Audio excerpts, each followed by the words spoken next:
Okay, yeah, that's coming from Manuel Peregrine. Of course, they're ready for the game against PSG tonight. It's going to be a cracker. We were talking golf earlier, and someone will be joining us to talk more about that. I mean, what is expecting the players he feels that will definitely carry the day at the end of the 4-day tournament? Sam Amehelu is a golf enthusiast. He's been following golf for I think I've known Sam for about 15 years, and he's been following golf forever. And maybe he might just be putting any else into the picture. I mean, what's his nickname again? They call him Tigers. They call him Tiger, yeah. He's allowed. So if we have Sam Amehelu now, we would like to speak to him about the Augusta Masters. We're following that tournament just to see if Jordan's. Okay, that's Sam right there. Sam, good to have you join us on Sports this morning. Good morning, everybody. I've been enjoying your analysis of the Masters, and it's just it depends everywhere. And I want to tell you that nobody can really put his hand on who the winner can be for now. We have a very strong field, and some of the top players are in their best element now. Top 5 players are really doing good. Just for Rory McIlroy, you have not won anything this year. All the top players that you will put your money on have won this year. And going to the Masters, everybody's thinking I will just be son of Rory to keep the Masters. He's not done that before. That's the only major he has not won, and it's looking very good. But a lot of things will also count. Whether the control of the atmosphere there, because it's really electrical. I mean, given the number of players that are in town, the best in the world are all assembled there, so nicely up there.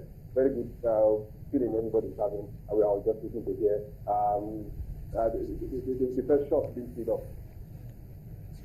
Let's talk about ways we can see an upset. Some of the old guys will say they're out of the play, but I feel Nicholson is still going on strong. And I'm saying any else, Sammy, can give us something to talk about. It's good if you followed golf, and any else is, of course, it's one player that a lot of people will be doing, putting their money on, except for the name, except for the experience of it. Any else may not really be the bookmaker's favorite now. Given the form a couple of players have played. Jordan Spieth just recently got to world number 2, and believe it or me, believe it or not, he's still very hot. And the pace that he won 2 majors last year, I mean, was electrical. I mean, we're going to be having Jason Day too. Finally, for other young players that a lot of people are doing quite well now, that also a lot of people are thinking are going to be shaped the game for Tiger era and in the field now. And player any else, maybe Nicholson, because Nicholson still got some bites. You can't take that from him. Nicholson will go out swing and find lots of players. I still got some bites there. So of course, I'm thinking, following the form everybody has played. Late last year till early this year, early the first quarter that just ended a week back, it's still going to be very difficult to put in a couple of big players into the basket. But of course, you can't rule them out. For you to be in the Masters, you are very good. Okay. Yeah, for you now, everyone, it's bookmakers actually saying that Jason Day is the man to beat. He's a favorite for the tournament. Who is your money on? Yeah, I'll put my money in Jason Day, really. I'm serious about that. He won. He's coming to this tournament from a difficult point of view. He won 2 back-to-back events. Comes to world number 1, and that's what makes it difficult for him. Because when attention is on you, from history, a lot of people crumble. But let's see what Jason Day will make out of this. And someone said, if they had not won last week, maybe they would be winning this week. Maybe they'll be putting their money on it. But don't rule that we see one of the top 3 players we have in the world today that will. Everybody's putting their money on. Jason Day is my sure bet. But of course, if I have other options, I put in Rory and Jordan Spieth. Quite a lot of players that we'll be looking at this year. And of course, we can't rule out upsets too. Quite a lot of young players that that are coming up with Tiger era are really something else. You can't really determine what they can put up. Okay, Sam, one last question for you before you go. How long before Nigeria gets a player on the PGA Tour? I saw that coming. I thought we said we were going to put a man in the moon by 2030. I think by that time we'll be putting a man in the what's it called, PGA Tour too. But frankly, I think we've not done the needful in quotes. We are still putting ourselves in a very difficult position to come to top stores in the world. But of course, we had recently a couple of events that the PGA Nigeria is signing on. But to answer you straight, I would say it should take close to say 5-6 years time before we can see a player,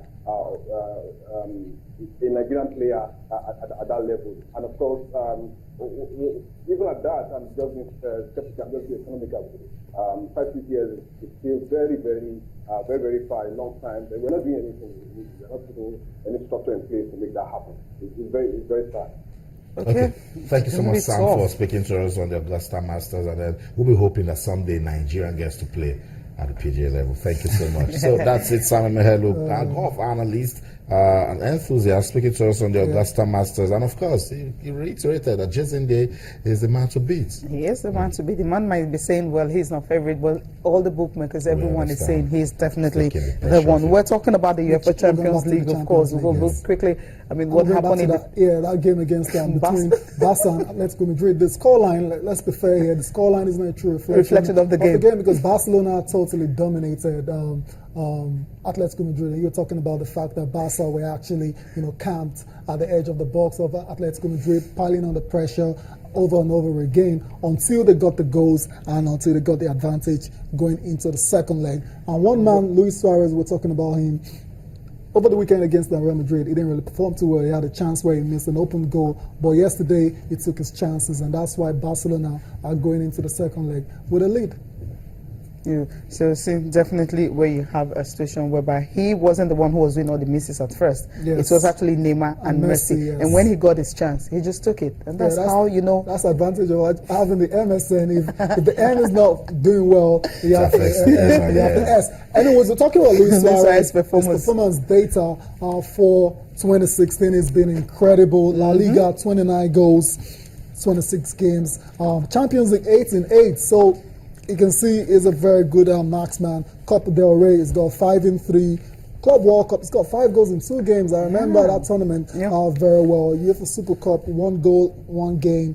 And total for the season is 45 games in 45 goals in 45 games. That's an average of 1 goal per game. What more do you want from a striker, Austin? What more do you want? Okay, so tell me, what more do you want? I don't know. But the fans will always want more. We're talking about this season. We're not talking about since he joined Barcelona. We're talking about 2015 and 2016, the performance data. I think Luis Suarez, that money was well worth it. Absolutely. Now, when you're looking at some players, they keep saying £100 million. I'll be wondering, how many of them are as good as Luis Suarez? Well, he's a wonderful. But you need to put everything together. You need to put character into it, put attitude into it. No, he has changed. He's a changed man. Just say that. Just imagine if people saw him like a Lionel Messi, or even a Xavi or an Iniesta, he would have been a world super footballer. Let's leave the UEFA Champions League now. We'll have an eye on what's going down tonight. Don't forget PSG. We will be taking on Manchester City in that big UEFA Champions League game. Let's come over to the newspapers now. What are they talking about? I'll let you see front page of the Complete Sports newspaper.